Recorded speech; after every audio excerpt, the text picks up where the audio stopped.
ನಮಸ್ಕಾರ. ಇವತ್ತು ನಾವು ಗುರುವಾರ ಆಗಿರೋದ್ರಿಂದ ಕಾಮಧೇನು ಕ್ಷೇತ್ರಕ್ಕೆ ವಿಸಿಟ್ ಮಾಡಿದ್ವಿ.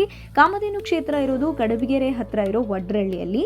ನೀವು ಕಡಬಗೆರೆವರೆಗೆ ಬಸ್ಸಲ್ಲಿ ಹೋಗ್ಬೋದು. ಅಲ್ಲಿಂದ 20 ರೂಪೀಸ್ ಕೊಟ್ಟರೆ ನಿಮಗೆ ಆಟೋ ವ್ಯವಸ್ಥೆ ಇದೆ. ಆಟೋ ಡೈರೆಕ್ಟಾಗಿ ಮಠದ ಹತ್ರನೇ ಡ್ರಾಪ್ ಮಾಡ್ತಾರೆ. ಅಥವಾ ನೀವೇನಾದರೂ ಪ್ರೈವೇಟ್ ವೆಹಿಕಲ್ಗಳಲ್ಲಿ ಹೋಗ್ತಾ ಇದ್ದೀರಾ ಅಂತ ಹೇಳಿದರೆ ಕೂಡ ನಿಮಗೆ ಡೈರೆಕ್ಟ್ ಮಠದ ಹತ್ರನೇ ಪಾರ್ಕಿಂಗ್ ವ್ಯವಸ್ಥೆ ಇರುತ್ತೆ. ಅಲ್ಲೇ ಗಾಡಿ ಪಾರ್ಕ್ ಮಾಡಿ ನೀವು ಒಳಗಡೆ ಬರಬಹುದು. ಕಳೆದ 10 ವರ್ಷದಿಂದ ನಾನು ಮಠಕ್ಕೆ ಬರ್ತಾ ಇದ್ದೀನಿ. 10 ವರ್ಷದಿಂದ ಈಚೆಗೆ ಅಂದರೆ ಇತ್ತೀಚೆಗೆ ಸುಮಾರು ವ್ಯವಸ್ಥೆಗಳು ಇಲ್ಲಿ ತುಂಬ ಚೆನ್ನಾಗಿ ಬದಲಾಗಿದೆ. ಅಂದರೆ ವಾಟರ್ ಫೌಂಟೇನ್ಗಳಾಗಿರಬಹುದು ಅಥವಾ ಕ್ಯೂ ಸಿಸ್ಟಮ್ ಆಗಿರಬಹುದು, ಎಂಟ್ರಿ ಪಾಯಿಂಟ್ಸ್ಗಳಾಗಿರಬಹುದು, ಎಲ್ಲನೂ ಕೂಡ ತುಂಬ ಚೆನ್ನಾಗಿ ಬದಲಾವಣೆ ಮಾಡಿದ್ದಾರೆ. ಎಲ್ಲ ರೀತಿಯ ವ್ಯವಸ್ಥೆ ಮಾಡಿದ್ದಾರೆ. ಎಂಟ್ರಿ ಆಗಿದ ಕೂಡಲೇ ನಿಮಗೆ ಎಡಭಾಗದಲ್ಲಿ ಬೃಂದಾವನ, ಬಲಭಾಗದಲ್ಲಿ ಪುಸ್ತಕ ಬೃಂದಾವನ ಸಿಗುತ್ತೆ. ಅದಕ್ಕೆ ಮುಂಚೆ ತುಪ್ಪದ ದೀಪಕ್ಕೆ ನೀವು ಟಿಕೆಟ್ ತೊಗೋಬೇಕಾಗತ್ತೆ. ಇವತ್ತಷ್ಟೇನು ರಶ್ ಇರಲಿಲ್ಲ, ಹಾಗಾಗಿ ಫುಲ್ ಕೌಂಟ್ರ್ ಖಾಲಿ ಇತ್ತು. 50 ರೂಪಾಯಿ ಟಿಕೆಟ್ ತೊಗೊಂಡ್ರೆ ಅಥವಾ 30 ರೂಪಾಯಿ ಟಿಕೆಟ್ ತೊಗೊಂಡ್ರೆ ಕೂಡ ನೀವು ಇಬ್ಬರು ಹೋಗಿ ತುಪ್ಪದ ದೀಪನ ಹಚ್ಚಬಹುದು. ತುಪ್ಪದ ದೀಪ ಹಚ್ಚೋದಕ್ಕೆ ಹೋಗೋರ್ಗೂ ಕೂಡ ಒಂದು ಸಪ್ರೇಟ್ ಕ್ಯೂ ಸಿಸ್ಟಮ್ ಇದೆ ಇಲ್ಲಿ. ಇವತ್ತು ರಶ್ ಇರಲಿಲ್ಲ, ಜನ ಇರಲಿಲ್ಲ, ಹಾಗಾಗಿ ಕ್ಯೂ ಸಿಸ್ಟಮ್ ಎಲ್ಲನೂ ಏನೂ ಇರಲಿಲ್ಲ. ನಮಗೆ ಜಸ್ಟ್ ನಾವು ಡೈರೆಕ್ಟಾಗಿ ಎಂಟ್ರಿ ತೊಗೊಂಡ್ವಿ ದೇವಸ್ಥಾನದ ಒಳಗಡೆ. ಅದಾದಮೇಲೆ ನೇರವಾಗಿ ನೀವು ತುಪ್ಪದ ದೀಪದ್ದು ಕೌಂಟ್ರ್ ಹತ್ರ ಹೋದರೆ ಟಿಕೆಟ್ ಕೊಟ್ರಿ ಅಂತ ಹೇಳಿದ್ರೆ ನಿಮಗೆ ತುಪ್ಪದ ದೀಪ ಕೊಡ್ತಾರೆ. ಆ ತುಪ್ಪದ ದೀಪನ ನೀವು ಇಲ್ಲಿ ಹಚ್ಚಬೇಕಾಗತ್ತೆ. ಇದು ವಿಶ್ವದಲ್ಲಿಯೇ 108 ಕೋಟಿ ಶ್ರೀ ರಾಘವೇಂದ್ರಾಯ ನಮಃ ಅನ್ನುವಂಥ ಲೇಖನ ಇರುವಂತಹ ಒಂದು ಮಹಾಯಜ್ಞದ ಪುಸ್ತಕ ಬೃಂದಾವನ. ಸೊ ಇಲ್ಲಿ ನಾವು ತುಪ್ಪದ ದೀಪವನ್ನು ಬೆಳಗಬೇಕಾಗತ್ತೆ. ನಾವು ಕೂಡ ರಾಯರ ಪುಸ್ತಕವನ್ನು, ನಾಮಾವಳಿಯನ್ನು ಬರೆದು ಇಲ್ಲಿಗೆ ಸಮರ್ಪಣೆ ಮಾಡಬಹುದು. ಅದು ನಮಗೆ ಕೌಂಟ್ರಲ್ಲೇ ಆ ಪುಸ್ತಕ ಅವೈಲೇಬಲ್ ಇರುತ್ತೆ, ತಗೊಳ್ಬಹುದು. ಇದೆಲ್ಲ ಮುಗಿಸ್ಕೊಂಡ ನಂತರ ನೀವು ಎಡಗಡೆ ಇರುವಂತಹ ಬೃಂದಾವನ ಏನಿದೆ, ರಾಯರ ಬೃಂದಾವನ, ಅಲ್ಲಿಗೆ ಕೂಡ ಹೋಗಬೇಕಾಗತ್ತೆ. ಹೆಜ್ಜೆ ನಮಸ್ಕಾರ ಮಾಡೋರಿಗೆಲ್ಲರೂ ಕೂಡ ಇಲ್ಲಿಗೆ ಅವಕಾಶ ಇರುವಂಥದ್ದು. ಇಲ್ಲಿ ಒಳಗಡೆ ನಿಮಗೆ ಮಂತ್ರಾಲಯದ ರೀತಿಯೇ ಎಂಟ್ರಿ ಇದೆ.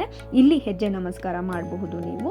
ಹಾಗೆ ಇಲ್ಲಿ ಎಂಟ್ರಿ ತೊಗೊಂಡ್ವಿ ಅಂತ ಹೇಳಿದ್ರೆ ಒಂದು ಬೃಂದಾವನ ಇದೆ. ಇಲ್ಲಿ ಆಂಜನೇಯ ಸ್ವಾಮಿ ಬೃಂದಾವನ ಎಲ್ಲನೂ ಇದೆ. ಇಲ್ಲಿ ದರ್ಶನ ಮುಗಿಸ್ಕೊಂಡು ಹೊರಗಡೆ ಬಂದಮೇಲೆ ಈ ಬಿಲ್ಡಿಂಗ್ ಎಲ್ಲ ನೋಡ್ತಿದ್ದೀರಲ್ಲ, ಸೊ ಮಂತ್ರಾಲಯದ ಒಳಗಡೆ ಹೇಗಿರುತ್ತೆ ಹಾಗೇನೇ ಇದೆ. ಇಲ್ಲೂ ಕೂಡ ತುಂಬ ಶಾಂತವಾದಂಥ ವಾತಾವರಣ. ನಿಮಗೆ ಯಾವುದೇ ಥರದ ಬೇಜಾರಾಗಿದ್ದರೆ, ಮನಸ್ಸಿಗೆ ನೋವಾಗಿದ್ದರೆ, ರಾಯರನ್ನ ಕಾಣೋದಕ್ಕೆ ಮಂತ್ರಾಲಯದವರೆಗೂ ನನ್ನ ಕೈಲಿ ಹೋಗೋಕ್ಕಾಗ್ತಿಲ್ಲ ಅನ್ನೋರು ಇಲ್ಲಿಗೆ ಬಂದು ನಿಜವಾಗ್ಲೂ ಸ್ವಲ್ಪ ಹೊತ್ತು ಸಮಯ ಕಳೀರಿ. ತುಂಬ ಶಾಂತವಾಗಿದೆ ಈ ದೇವಸ್ಥಾನ. ಇದನ್ನು ಮುಗಿಸ್ಕೊಂಡು ಹಾಗೆ ಎಡಗಡೆಗೆ ಒಂದೆರಡು ಮೆಟ್ಲು ಹಿಡಿದು ಹೋದ್ವಿ ಅಂತ ಹೇಳಿದ್ರೆ ಇಲ್ಲಿ ಕಲ್ಪವಲ್ಲಿ ಅಮ್ಮನವರ ಒಂದು ಸನ್ನಿಧಾನ ಇದೆ. ಅಲ್ಲೂ ಕೂಡ ಮುಗಿಸ್ಕೊಂಡು ಬಂದಮೇಲೆ ನಾವು ಇಲ್ಲಿ ಕೂತ್ಕೊಳ್ಬಹುದು.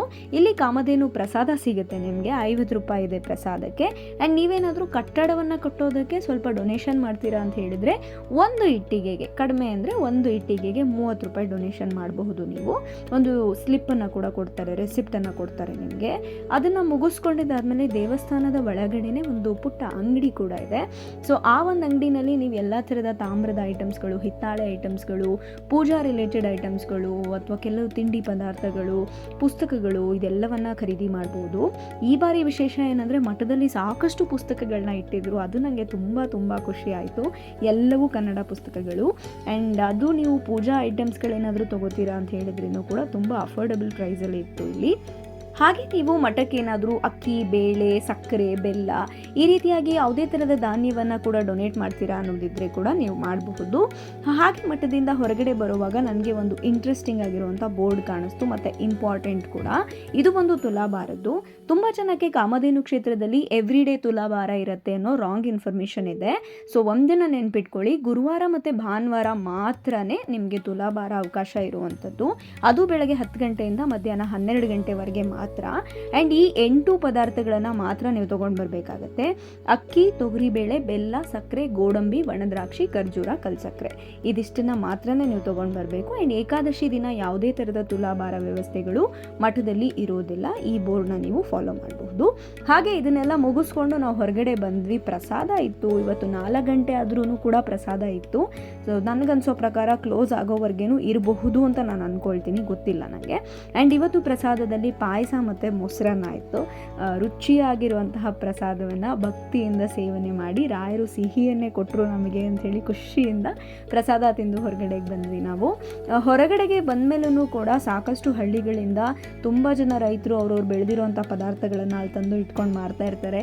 ಸೊಪ್ಪುಗಳಾಗಿರಬಹುದು, ತರಕಾರಿಗಳಾಗಿರಬಹುದು, ಎಲ್ಲ ಥರ ನಿಮಗೆ ವ್ಯವಸ್ಥೆ ಇದೆ ಅಲ್ಲಿ ತೊಗೊಳ್ಳೋದಕ್ಕೆ. ಈ ರೀತಿಯಾಗಿತ್ತು. ನೀವು ಕೂಡ ಮಂತ್ರಾಲಯದವರೆಗೆ ಹೋಗಿ ರಾಯರ ದರ್ಶನ ಮಾಡೋಕ್ಕಾಗ್ತಾ ಇಲ್ಲ ಅಂತ ಅಂದ್ಕೊಂಡಿದ್ರೆ ಒಂದ್ಸಲ ಈ ಕಾಮಧೇನು ಕ್ಷೇತ್ರಕ್ಕೆ ಭೇಟಿ ನೀಡಿ. ಒಂದು ಶಾಂತವಾಗಿರುವಂತಹ ವಾತಾವರಣ ಇದೆ ಇಲ್ಲಿ, ಪ್ರಶಾಂತವಾಗಿದೆ ದೇವಸ್ಥಾನ. ಸ್ವಲ್ಪ ಹೊತ್ತು ಕೂತು ಕಾಲ ಕಳೆದ್ರೂ ಕೂಡ ಮನಸ್ಸಿಗೆ ಒಂದು ರೀತಿಯ ಸಮಾಧಾನ ಸಿಗುತ್ತೆ. ಧನ್ಯವಾದ.